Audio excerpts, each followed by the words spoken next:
ಏನಾಗಿದೆ G T ದೇವೇಗೌಡರಿಗೆ? ಇಲ್ಲೇ ಇದ್ದಾರೆ, ನಮ್ಮ ಪಕ್ಷದ ಚಿಹ್ನೆ ಸಾಹೇಬರು ಶಾಸಕರಾಗಿದ್ದಾರೆ. ಅವ್ರು ಹೇಳಿದ್ರಲ್ಲ, ಅವರೊಂದು ಪಾಯಿಂಟ್ ಕ್ಲಿಯರಾಗಿ ಹೇಳಿದ್ದಾರೆ. ಈಗ ಚಾಮುಂಡೇಶ್ವರಿ ವಿಧಾನಸಭಾ ಕ್ಷೇತ್ರದ ಮತದಾರರು ಅವ್ರ ಮೇಲೆ ಒಂದು ವಿಶ್ವಾಸ ಇಟ್ಟು ಮತ ಹಾಕಿ JDS ಚಿಹ್ನೆ ಅಡಿ ಗೆಲ್ಲಿಸಿದ್ದಾರೆ. ಈಗ ಅವ್ರೇನು ಹೇಳಿದ್ರು, ನನಗೆ ಪ್ರೆಷರ್ ಜಾಸ್ತಿ ಇದೆ, ತಾಲೂಕಿನ ಜನತೆ ನನ್ನ ಮೇಲೆ ಭಾಳ ಅಪೇಕ್ಷೆ ಇಟ್ಕೊಂಡಿದ್ದಾರೆ, ಆ ಅಪೇಕ್ಷೆಗೆ ತಕ್ಕಂತೆ ನಾನು ಕೆಲಸ ಮಾಡಬೇಕು, ನಾನು ತಾಲೂಕು ಕೆಲಸ ಮಾಡಬೇಕು ಅಂತ ತೀರ್ಮಾನ ಮಾಡಿದ್ದೀನಿ ಅಂತ ಅವ್ರು ಹೇಳಿದ್ದಾರೆ. ಈಗಲೂ ಅವರು ನಮ್ಮ ಕೋರ್ ಕಮಿಟಿ ಅಧ್ಯಕ್ಷರು. ಕೋರ್ ಕಮಿಟಿ ಬಹುಶಃ ಮುಂದಿನ ದಿನಗಳಲ್ಲಿ ದೇವೇಗೌಡರು ಕುಮಾರಣ್ಣ ಅವ್ರ ನೇತೃತ್ವದಲ್ಲಿ ಕರಿತೀವಿ, ಮಾತಾಡ್ತೀವಿ. Thank you. ಏನಾಗಿದೆ ಜಿ ಟಿ ದೇವೇಗೌಡರಿಗೆ? ಇಲ್ಲೇ ಇದ್ದಾರೆ, ನಮ್ಮ ಪಕ್ಷದ ಚಿಹ್ನೆ ಸಾಹೇಬರು ಶಾಸಕರಾಗಿದ್ದಾರೆ.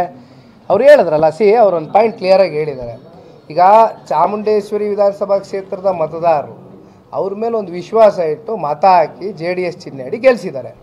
ಈಗ ಅವ್ರೇನು ಹೇಳಿದ್ರು, ನನಗೆ ಪ್ರೆಷರ್ ಜಾಸ್ತಿ ಇದೆ, ತಾಲೂಕಿನ ಜನತೆ ನನ್ನ ಮೇಲೆ ಭಾಳ ಅಪೇಕ್ಷೆ ಇಟ್ಕೊಂಡಿದ್ದಾರೆ, ಆ ಅಪೇಕ್ಷೆಗೆ ತಕ್ಕಂತೆ ನಾನು ಕೆಲಸ ಮಾಡಬೇಕು, ನಾನು ತಾಲೂಕು ಕೆಲಸ ಮಾಡಬೇಕು ಅಂತ ತೀರ್ಮಾನ ಮಾಡಿದ್ದೀನಿ ಅಂತ ಅವ್ರು ಹೇಳಿದ್ದಾರೆ.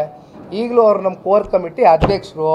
ಕೋರ್ ಕಮಿಟಿ ಬಹುಶಃ ಮುಂದಿನ ದಿನಗಳಲ್ಲಿ ದೇವೇಗೌಡರು ಕುಮಾರಣ್ಣ ಅವ್ರ ನೇತೃತ್ವದಲ್ಲಿ ಕರಿತೀವಿ, ಮಾತಾಡ್ತೀವಿ. Thank you. ಏನಾಗಿದೆ ಜಿ ಟಿ ದೇವೇಗೌಡರಿಗೆ?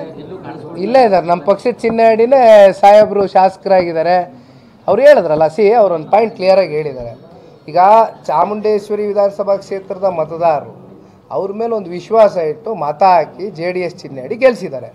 ಈಗ ಅವ್ರೇನು ಹೇಳಿದ್ರು, ನನಗೆ ಪ್ರೆಷರ್ ಜಾಸ್ತಿ ಇದೆ, ತಾಲೂಕಿನ ಜನತೆ ನನ್ನ ಮೇಲೆ ಭಾಳ ಅಪೇಕ್ಷೆ ಇಟ್ಕೊಂಡಿದ್ದಾರೆ, ಆ ಅಪೇಕ್ಷೆಗೆ ತಕ್ಕಂತೆ ನಾನು ಕೆಲಸ ಮಾಡಬೇಕು, ನಾನು ತಾಲೂಕು ಕೆಲಸ ಮಾಡಬೇಕು ಅಂತ ತೀರ್ಮಾನ ಮಾಡಿದ್ದೀನಿ ಅಂತ ಅವ್ರು ಹೇಳಿದ್ದಾರೆ. ಈಗಲೂ ಅವರು ನಮ್ಮ ಕೋರ್ ಕಮಿಟಿ ಅಧ್ಯಕ್ಷರು. ಕೋರ್ ಕಮಿಟಿ ಬಹುಶಃ ಮುಂದಿನ ದಿನಗಳಲ್ಲಿ ದೇವೇಗೌಡರು ಕುಮಾರಣ್ಣ ಅವ್ರ ನೇತೃತ್ವದಲ್ಲಿ ಕರಿತೀವಿ, ಮಾತಾಡ್ತೀವಿ. Thank you.